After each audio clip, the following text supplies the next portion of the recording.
వివరాలకు వెళ్తే రేవంత్ రెడ్డి ప్రభుత్వానికి 5 ఏళ్లు డోకా లేదని, ఎన్ని కుట్రలు చేసినా ముఖ్యమంత్రిని ఏమీ చేయలేరని టీపీసీసీ వర్కింగ్ ప్రెసిడెంట్ జగ్గారెడ్డి అన్నారు. బీజేపీ నేతలు ప్రభుత్వాలను పడగొట్టడంలో ప్రొఫెసర్లు అని ఎద్దేవా చేశారు. 25 మంది బీఆర్ఎస్ ఎమ్మెల్యేలు కాంగ్రెస్ పార్టీలో చేరుతారని కిషన్ రెడ్డి చేసిన వ్యాఖ్యలను తాను స్వాగతిస్తున్నానన్నారు.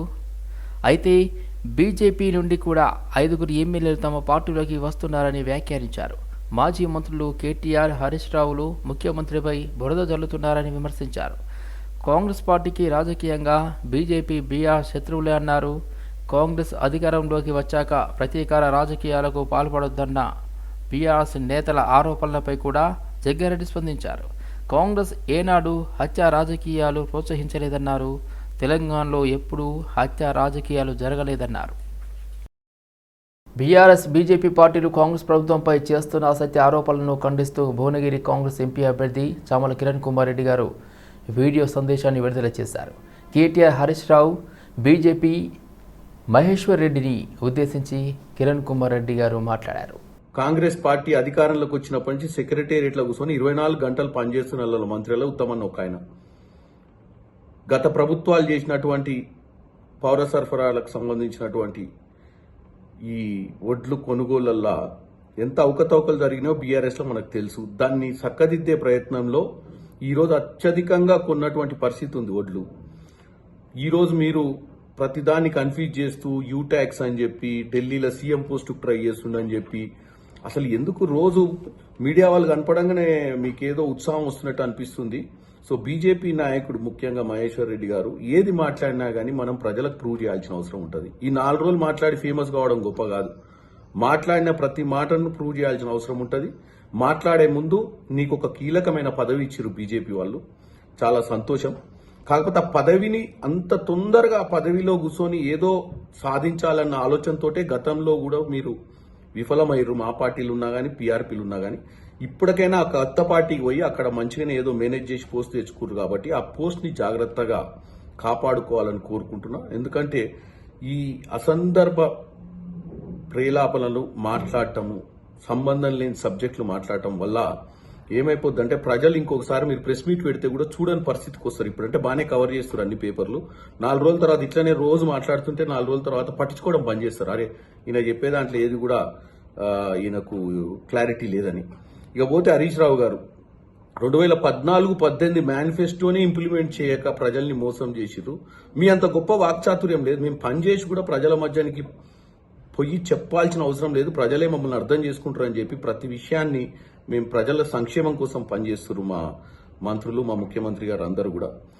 500 బోనస్ అనేది కానీ 6 పథకాలు అనేది కానీ క్రిస్టల్ క్లియర్ గా మేము ప్రజలకు మంచి చేయాలి, ఇచ్చినటువంటి గ్యారంటీలన్నీ ఫుల్ఫిల్ చేయాలన్న ఉద్దేశంతో ముందుకు పోతున్నాం.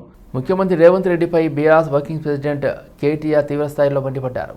రేవంత్ రెడ్డి రైతు నాయకుడు కాదని, రియల్ ఎస్టేట్ వ్యాపారి అని ఆరోపించారు.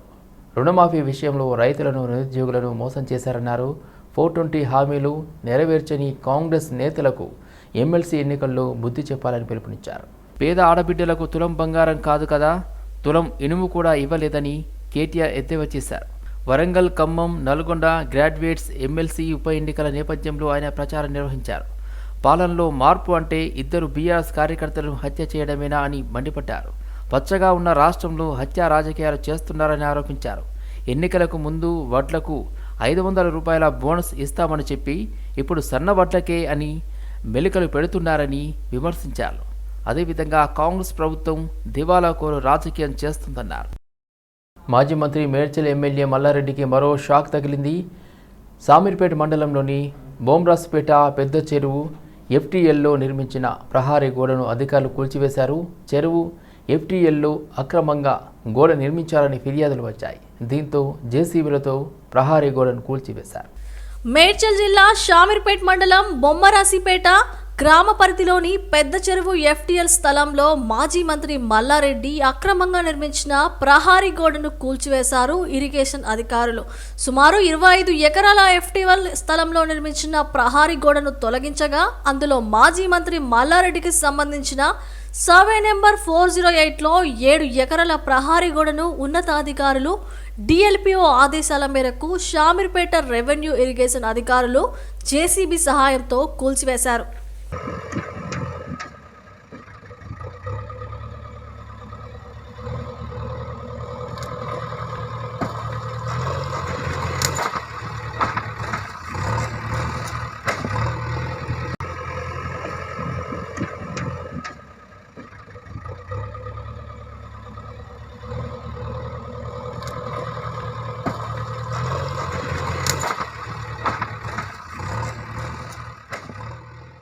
తెలంగాణ రాష్ట్ర కార్యాలయంలో బీజేపీ సమావేశం నిర్వహించింది. ఈ సందర్భంగా బూరా నర్సయ్య గౌడ్ మాట్లాడారు. డాక్టర్ బాబాసాహెబ్ అంబేద్కర్ మతాలకు అతీతంగా బడుగు బలహీన వర్గాలకు సమాజంలో సమానత్వం కోసం రిజర్వేషన్లు కల్పించారని బూరా నర్సయ్య గౌడ్ అన్నారు. దశాబ్దాలుగా విద్యా ఆర్థిక రంగంలో వెనుకబడిన రంగాలను రిజర్వేషన్ల ప్రక్రియతో విద్యా ఉపాధి రాజకీయ రంగాల్లో ప్రాధాన్యత కల్పించి బడుగు బలహీన వర్గాల ప్రజల బతుకులను మార్చి ఏక్ భారత్ శ్రేష్ఠ్ భారత్గా మార్చేలా అంబేద్కర్ రాజ్యాంగాన్ని రూపొందించారని బూరా నర్సయ్య గౌడ్ తెలిపారు. బీజేపీ 400 సీట్లు గెలిస్తే రాజ్యాంగం రిజర్వేషన్లను రద్దు చేస్తారని కాంగ్రెస్ పార్టీ దుష్ప్రచారం చేస్తోందని మండిపడ్డారు. భారతదేశంపై దండయాత్రలు చేసిన గజనీ గోరీల కట్టే ఘోరంగా రిజర్వేషన్లపై చేస్తున్నారని అన్నారు. వ్యతిరేకంగా దిగుతారనే అంశం మమతాకు తెలుసు కాబట్టి ఈరోజు చట్టబద్ధంగా కాన్స్టిట్యూషన్కి వ్యతిరేకం కూడా ఈరోజు మమత వెళ్తుంది. ముగించే ముందు మరోసారి విజ్ఞప్తి చేస్తున్నా, కాంగ్రెస్ పార్టీ తెలంగాణలో మీరు ఇచ్చినటువంటి హామీలు బీసీ సప్లాన్కు చట్టబద్ధత, 2 లోకల్ బాడీస్ రిజర్వేషన్ కులగణన చేసి 23% నుంచి 42%, సివిల్ కాంట్రాక్ట్స్ మెయింటెనెన్స్ వర్క్లో మీరు ఇచ్చిన ప్రకారం 42% రిజర్వేషన్, వీటన్నిటినీ కల్పించాలని సంవత్సరానికి 20,000 కోట్ల రూపాయలు బీసీ వెల్ఫేర్కు కేటాయించాలని డిమాండ్ చేస్తూ ముగిస్తున్నాను. Thank you very much. పట్టభద్రుల ఎమ్మెల్సీ ఎన్నికల ప్రచారంలో భాగంగా ఈటెల రాజేందర్ పరకాల్లో పర్యటించారు. ఆయన నాయకులు, కార్యకర్తలు, అభిమానులు ఘనస్వాగతం పలికారు. అనంతరం ఈటెల బైక్ ర్యాలీలో పాల్గొన్నారు. పరకాలలో పట్టభద్రుల ఎమ్మెల్సీ ఎన్నికల ప్రచారంలో ఈటెల రాజేందర్ పాల్గొన్నారు. ఎత్తిన జెండా దించకుండా నమ్మిన సిద్ధాంతం కోసం, ప్రజల కోసం, పార్టీ కోసం జీవించిన వ్యక్తి ప్రేమేందర్ రెడ్డి అని అన్నారు. నల్గొండలో ఒక వ్యక్తి నరమంత్రపు సిరితో బీజేపీ ఎక్కడుంది అని అడిగారని తెలిపారు. అయితే 4వ తేదీన తెలుస్తుందని చెప్పి వచ్చానని అన్నారు. చాప కింద నీరులా తెలంగాణలో బీజేపీ పార్టీ బలం పుంజుకుంటుందని ఈటెల చెప్పారు. మనమందరం కొట్లాడితే తెలంగాణ వచ్చిందని, దీనిలో రేవంత్ రెడ్డి ముఖ్యమంత్రి అయ్యారని అన్నారు. ప్రశ్నించే గొంతు అంటూ మాట్లాడుతూ ఉంటారు ముఖ్యమంత్రి, కానీ ఇప్పుడు అధిష్టానం చేతిలో పిల్లిలా తయారయ్యారని తెలిపారు. అధికార పార్టీలో ఉంటే ప్రశ్నించే అవకాశం ఉండదన్నారు. మేమనుకున్నాం అందరిలాగా ఈయన కూడా ఉంటాడు అనుకున్నాం, కానీ ఈయన వచ్చిన తర్వాత భారత జాతి కీర్తి పతాక ప్రపంచ చిత్రపటం మీద ఎగిరేసిన ఘనత మోడీ గారు. నేనన్నా ఎందుకు అని చెప్పి అడిగిన నేను. అవును, ఒకనాడు మన అబ్దుల్ కలాం మన రాష్ట్రపతిగా అమెరికాలో అడుగు పెడితే అవమానపరిచింది ఎయిర్పోర్ట్లో. మేము పోవాలి. ఒకనాడు నరేంద్ర మోడీ గారికి వీసా కావాలని చెప్పి పట్టభద్రులకు ఈయన సంఘ విద్రోహ శక్తి అన్నలకు తమ్ముళ్ళకు అని చెప్పి పట్టభద్రులకు అందరికీ అమెరికా ఇవాళ భారత్ మాతాకి అమెరికాకు చాలా విషయాలు చెప్పి మా అన్న గరికపాటి గారు చెప్పి వారు అమెరికా సెనెట్ లో ప్రేమేంద్ర చెప్పి అమెరికా పార్లమెంట్ లో మాట్లాడితే ఇవాళ నేను రెండే విషయాలు పార్లమెంట్ సభ్యులు లేచి ఇంతకుముందు లాస్ట్ చెప్తూ వచ్చింది. ఇవాళ మిలిటరీలో పనిచేసే ఒక మేజర్ భారత్ నీకు ఓటేయడానికి మేధావుల భాషలో. బీజేపీ అభ్యర్థి ప్రేమేందర్ రెడ్డికి మద్దతుగా వరంగల్ ఎమ్మెల్సీ ఉప ఎన్నికల ప్రచారంలో బీజేపీ జాతీయ ఉపాధ్యక్షురాలు డీకే అరుణ పాల్గొన్నారు. విద్యావంతులు ఆలోచించి ఓటేయాలని ఆమె పిలుపునిచ్చారు. పార్లమెంట్ ఎన్నికలంటే తెలియదు, దేశంలో భారతీయ జనతా పార్టీ గురించి తెలియదు, మోదీ గురించి తెలియదు అని అనుకున్నటువంటి పరిస్థితుల్లో గ్రామీణ ప్రాంతాల్లోనే పెద్ద ఎత్తున ఈసారి మోదీ గారికి మా ఓటు అనేటటువంటి పరిస్థితిని, మరి నరేంద్ర మోదీ గారి యొక్క నాయకత్వం మరి ప్రతి గ్రామంలో కూడా కింది వరకు రీచ్ అయింది అంటే మనం భారతదేశం ఈరోజు మనం ప్రపంచ దేశాల్లో కనుక మనం ఈరోజు పరిమాణిస్తాం. మీకు అందరూ తెలుసు 11th ప్లేస్ నుంచి 5th ప్లేస్ తీసుకొచ్చిన ఆర్థిక వ్యవస్థలు. మళ్ళీ రేపు 5 సంవత్సరాల్లో దీన్ని ఇంకా ప్రధానంగా 3వ స్థానంలోకి తీసుకెళ్ళేటటువంటి లక్ష్యంతో మోదీ గారు పనిచేస్తా ఉన్నారు. మరి గ్రామీణ ప్రాంతాలు ఉన్నటువంటి పేదల అభివృద్ధి కోసం కానీ, సంక్షేమం కోసం కానీ, దేశాభివృద్ధి కోసం కానీ, దేశ యువతను అంటే ఒక ప్రత్యేకమైన విజయ సంకల్పం భారతదేశం యొక్క వికసిత్ భారత సంకల్పం అంటే భారతదేశాన్ని అభివృద్ధి పదంలో మనం 2047లో ఏ విధంగా చూడాలనేటటువంటి లక్ష్యంతో మోదీ గారు ఒక ప్రణాళికబద్ధంగా ముందుకెళ్తా ఉన్నారు. సిపిఐ సీనియర్ నాయకులు తెలంగాణ సాయుధ రైతాంగ పోరాట యోధుడు నల్లమల గిరిప్రసాద్ వర్ధంతి సందర్భంగా సిపిఐ రాష్ట్ర కార్యాలయంలో ఘనంగా నిర్వహించారు. ఆయన చిత్రపటానికి సిపిఐ నేతలు నివాళులర్పించారు. ఈ కార్యక్రమంలో ఎమ్మెల్యే కోనమనేని సాంబశివరావు పాల్గొన్నారు. ఆయన గిరిప్రసాద్ చిత్రపటానికి పూలమాల వేసి నివాళులర్పించారు. సిపిఐ జాతీయ సమితి సభ్యులు పల్లా వెంకట్రెడ్డి, అదేవిధంగా సిపిఐ రాష్ట్ర కార్యదర్శి వర్గ సభ్యులు పస్య పద్మ, సిపిఐ రాష్ట్ర కార్యవర్గ సభ్యులు బొమ్మగాని ప్రభాకర్, అదేవిధంగా ఎన్ జ్యోతి, సృజన, సిపిఐ రాష్ట్ర సమితి సభ్యులు కొలకొండ కాంతయ్య, రమావత్ అంజయ్య నాయక్, పల్ల నరసింహ, విలాస్, వెంకట్, శ్రీనివాసమూర్తి, సిపి రాష్ట్ర కార్యాలయం కార్యదర్శి గోవిందరావు, బోయ శ్రీరాములు, దశరథ్ తదితరులు పాల్గొన్నారు. ఆల్ ఇండియాలో ప్రధాన కార్యదర్శిగా కూడా అవగలిగిన శక్తివంతుడు ఆయన, డిప్యూటీ జనరల్ సెక్రటరీ. కారణం ఏంటంటే ఆయన ఎక్కువ మాట్లాడదు. ఆయనకున్నటువంటి కాన్సన్ట్రేషన్, నిర్మాణం, ఆయనకున్నటువంటి స్థితప్రజ్ఞత, అంశాలను లోతుగా అధ్యయనం చేయటం, అదేవిధంగా ఎవరితో మాట్లాడినట్టు ఉండడు, కానీ ప్రతి చిన్న కామ్రేడ్తో కూడా ఆప్యాయంగా మాట్లాడటం, ఎక్కువ మాట్లాడటం, వెళ్ళి కూర్చుంటే ఆ విధంగా అంశాలను అవగాహన చేసుకోవటంలో సరైన సమయంలో సరైన పద్ధతుల్లో దాన్ని విశ్లేషణ చేసి, ఆనాడు పెద్ద ఎన్టీ రామారావుకి వ్యతిరేకంగా పెద్ద పోరాటం చేసి గిరిప్రసాద్ గారు స్టేట్మెంట్ల కోసం చూస్తూ ఉండేవారు. అంత గొప్ప విజ్ఞానవంతులు ఆయన, పోరాట యోధుడు. అదేవిధంగా దాంతోపాటు అనేక నిర్మాణ సమస్యలు ఎక్కడొచ్చినా తెల్లారులు కూర్చుని నిర్మాణాన్ని పరిష్కారం చేసేవారు. అలాగే 2 పార్టీల చీలిక సమయంలో ఆయన గుడ్డిగా సిపిఐలోకి రాలేదు, సిపిఎంలోకి కూడా పోలేదు. సుందరయ్య గారితో ఈయనకి బాగా సాన్నిహిత్యం ఉండేది. సుందరయ్య గారు గిరిప్రసాద్ గారు ఖచ్చితంగా వస్తారని సిపిఎంలోకి అనుకోవడం జరిగింది. 2 సంవత్సరాలు లేకపోతే కొద్ది సమయం, కరెక్ట్ అది కాకపోయినా, ఆయన అధ్యయనం చేయడానికి సిపిఐ సిద్ధాంతం ఏంటి, సిపిఎం ఎందుకు చీలింది, దాన్ని అధ్యయనం చేయడానికి నెలల తరబడి ఆయన మేధోమథనం చేసి అంతిమంగా సిపిఐ విధానం కరెక్ట్ అని సిపిఐలోకి రావటం, దాన్ని ఎంపిక చేసుకోవటం లేదా కొనసాగటం జరిగింది. జూన్ 2న రాష్ట్ర ఆవిర్భావ దినోత్సవం సందర్భంగా చేపట్టాల్సిన ఏర్పాట్లపై ప్రభుత్వ ప్రధాన కార్యదర్శి శాంతికుమారి ఉన్నతాధికారులతో సమావేశమై సమీక్షించారు.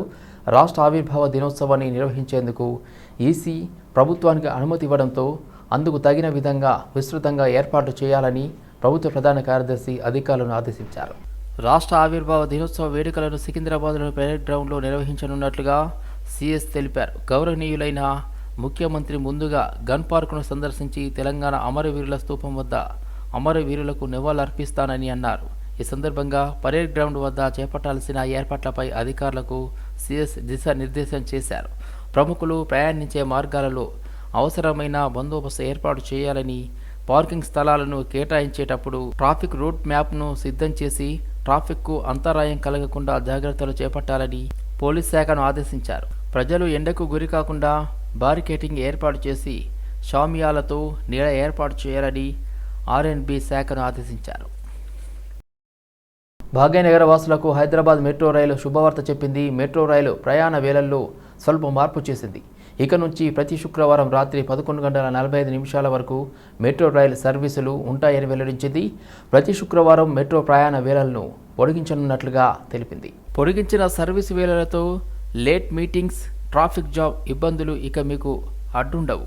మీ బ్యాగులను ప్యాక్ చేసి మెట్రో ఎక్కండి అని తెలిపింది. హైదరాబాద్ మెట్రో ప్రతి శుక్రవారం రాత్రి 11:45 వరకు, ప్రతి సోమవారం ఉదయం 5:30 వరకు రైళ్ల రాకపోకలను నిర్వహించేలా ఇటీవల అధికారులు ట్రయల్ రన్ నిర్వహిస్తున్నట్లుగా చెప్పారు. ప్రయాణికుల రద్దీ, రైళ్లు, ట్రాక్ నిర్వహణ సాధ్యాసాధ్యాలను బట్టి నిర్ణయం తీసుకుంటామని వెల్లడించారు. తాజాగా శుక్రవారాల్లో రాత్రి 11:45 వరకు సర్వీసును పొడిగిస్తున్నట్లుగా ప్రకటించారు. భారతదేశ సంస్కృతి విజ్ఞానం నేటి తరాలకు అందించేందుకు ఋషిపీఠం చేస్తున్న సేవలు అభినందనీయమని ప్రముఖ ప్రవచనకర్త బ్రహ్మశ్రీ సామవేదం షణ్ముఖ శర్మ అన్నారు. కిన్కోటిలోని భారతీయ విద్యాభవన్లో ఋషిపీఠం జరుపుకుంటున్న రజతోత్సవం వేడుకలను ఆయన ప్రారంభించారు. సామవేదం షణ్ముఖ శర్మ రచించిన హనుమాన్ చాలీసా పుస్తకాన్ని బ్రహ్మశ్రీ తెందుకూరి వెంకటేశ్వర ఘనాపాటి పాండరిక యాజులు ఆవిష్కరించారు. ఋజువేదానికి సంబంధించిన సంహిత పద ఘన శ్లోకాలను వినిపించిన పండితులను ఘనంగా సన్మానించారు. ప్రజలను చైతన్యవంతులను చేసేందుకు ప్రతి సంవత్సరం వేద సభలను నిర్వహించాలని నిర్వాహకులకు ఆయన సూచించారు. మన సంస్కృతి అంతా ఋషి సంస్కృతి, అంటే ఋషులు ఇచ్చినటువంటి సంస్కృతి విజ్ఞానం, దానిని నేటి తరానికి అందించడానికై కృషి చేస్తున్న సంస్థ కనుక దీని పేరు ఋషిపీఠం. ఇప్పటికి 25 ఏళ్లుగా నిర్విరామంగా చేస్తున్న ఈ కృషిని ఒక్కసారి రజతోత్సవ వేడుకలుగా మేము నిర్వహించుకుంటున్నాం. ఇవాళ రోజున వేద సభ జరిగినది. చతుర్వేదాలకు సంబంధించిన పండితులు ఇవాళ వచ్చి సంహితాపాఠం, పదపాఠం, క్రమపాఠం, ఘనపాఠం అంటూ వేదాలను వివిధ పాఠాలను వినిపించారు. ఒక దివ్యమైన అనుభూతితో జరిగింది ఇది. అదేవిధంగా కళారూపంగా కూడా మన సంస్కృతిని అందించడానికై ఋషిపీఠం చేస్తున్న కృషిలో భాగంగా గంగావతరణం అనే పేరుతో ఒక దివ్య ఘట్టాన్ని నృత్య రూపంగా అందించబోతున్నాం. అదేవిధంగా గరిమడ్డ బాలకృష్ణ ప్రసాద్ గారి స్వర రచనలో శివపదం గీతాలు శనివారం నాడు కచేరీ జరగబోతున్నది.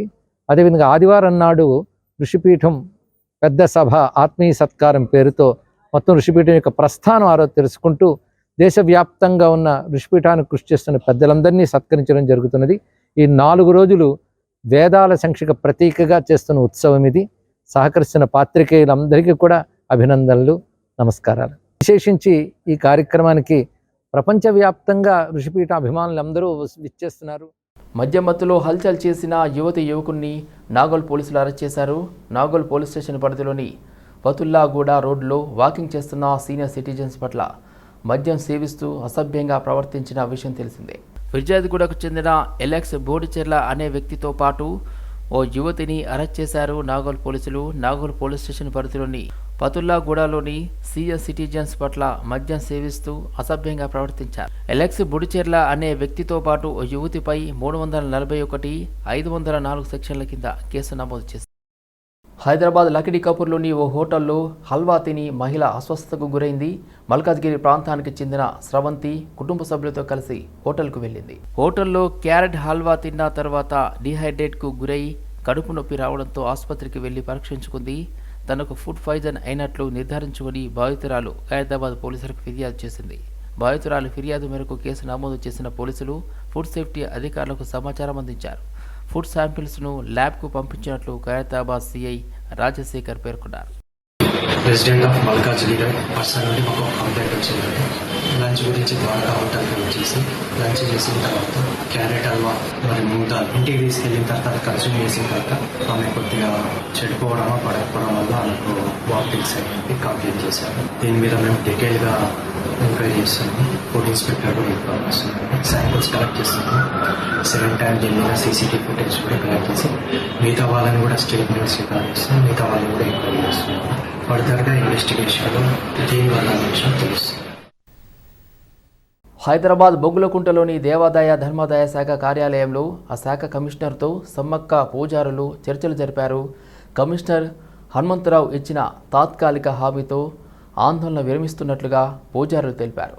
వరంగల్ పాత సెంట్రల్ జైలు పక్కన ఉన్న రంగంపేట ధార్మిక భవన్ స్థలం వివాదంపై తాత్కాలిక హామీ ఇచ్చారని అన్నారు. ముఖ్యమంత్రి రేవంత్ రెడ్డితో చర్చించిన అనంతరం మరో వారం రోజుల్లో దేవాదాయ శాఖ నుండి అధికారిక ప్రకటన వస్తుందని హామీ ఇచ్చారని తెలిపారు.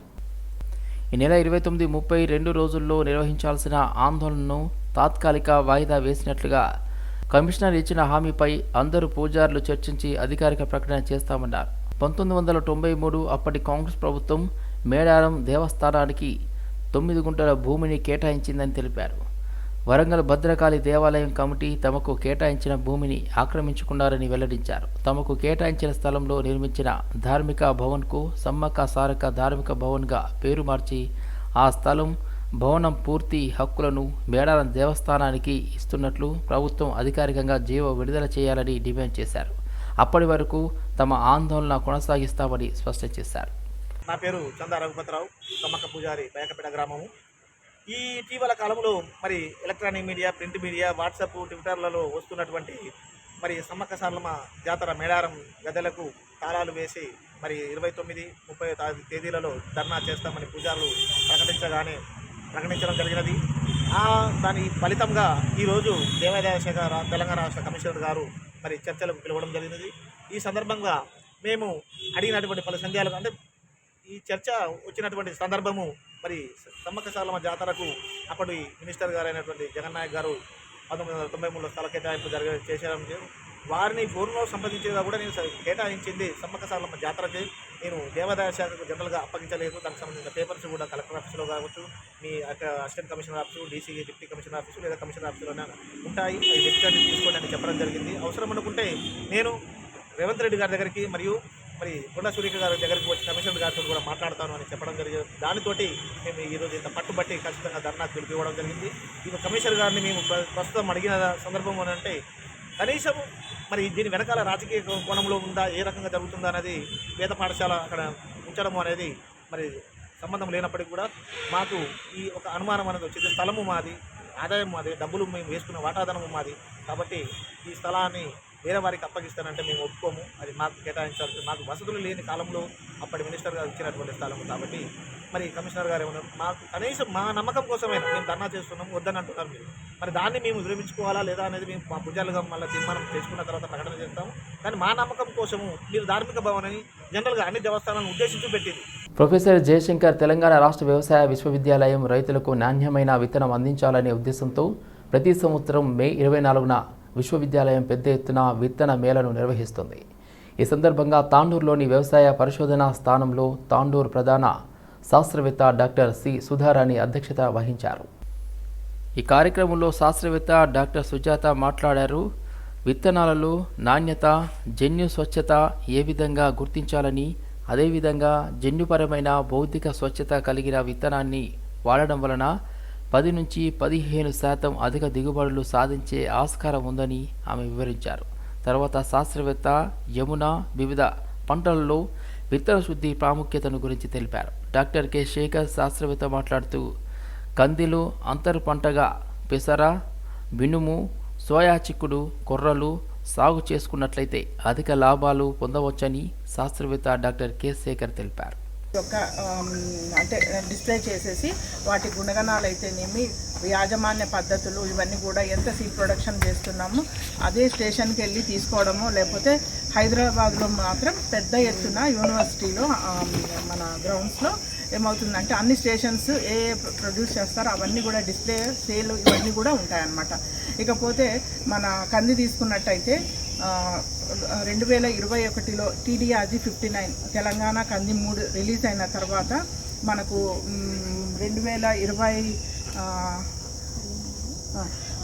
2022 డిసెంబర్లో మనకు GI వచ్చింది. అంటే భౌగోళిక గుర్తింపు రావడంతో మన కంది తాండూరు నుంచి విడుదలైన వెరైటీస్ ఏవైనా కానీ వాటికి డిమాండ్ అనేది బాగా పెరిగింది. ఈ GI వచ్చిన తర్వాత కందిపప్పుకు కూడా రేటు బాగా పెరిగిందనమాట. 9,000 నుంచి 12,000. ఇప్పుడు పప్పు తీసుకున్నట్టయితే 170, 180. అమీన్పూర్ పెద్ద చెరువులో తమ ప్లాట్లు ఉద్దేశపూర్వకంగా ముంచి తమకు అన్యాయం చేస్తున్నారని అమీన్పూర్ ప్లాట్ల ముంపు బాధితులు జేఏసీ ఆధ్వర్యంలో మంత్రి శ్రీధర్ బాబును కలిసి సమస్యలను చెప్పుకున్నారు. మంత్రి శ్రీధర్ బాబు సంగారెడ్డి జిల్లా కలెక్టర్కు, అమీన్పూర్ మున్సిపల్ కమిషనర్కు ఫోన్లో మాట్లాడి అతి త్వరలో పూర్తి వివరాలు ఇవ్వాలని కోరారు.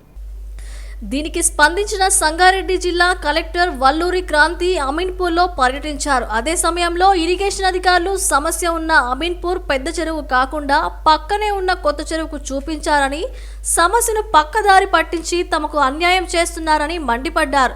తమకు న్యాయం జరిగే వరకు పోరాటం చేస్తామని బాధితులు హెచ్చరించారు.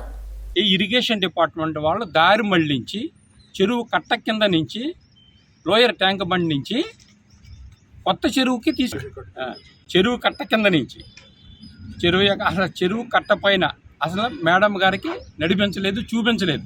చెరువుని చూపించలేదు, అసలు పెద్ద చెరువుని చూపించుకోకుండా చెరువు కట్ట కింద నుంచి కొత్త చెరువు దగ్గరికి తీసుకెళ్లారు. కొత్త చెరువు అనేది ఒక 5-10 ఎకరాల చెరువు. అది దాంట్లో అక్కడ అలుగుని చూపిస్తున్నారు.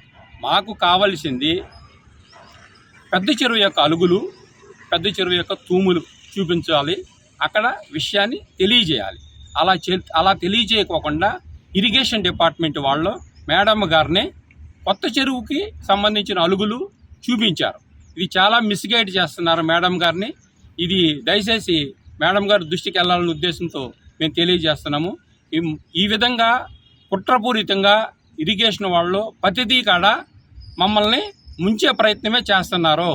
ఈ విషయాన్ని ప్రభుత్వం దృష్టికి తీసుకొస్తున్నాము. ప్రభుత్వము తీవ్రంగా స్పందించి మాకు న్యాయం చేయాలి. ఇరిగేషన్ అధికారులు చేస్తున్న పొరపాట్లని, వాళ్ళు చేసిన తప్పిదాలని మీరు సరిచేసి మా 5,000 ప్లాట్ ఓనర్స్ అందరి కాడ మీరు న్యాయం చేయాలి. ఇది మా కష్టార్జితంతో ఎన్నో సంవత్సరాల ఆశల కోసము, మా పిల్లల భవిష్యత్తు కోసము, పెళ్ళిళ్ళు పేరెంటాల కోసము, మా యొక్క రిటైర్మెంట్ లైఫ్ని మేము లీడ్ చేయటం కోసము కొనుక్కున్న స్థలాలు ఇవన్నీ ఈ విధంగా నీళ్లు పాలు చేయడానికి ఇరిగేషన్ అధికారులు కుట్రపూరితంగా చేస్తారు.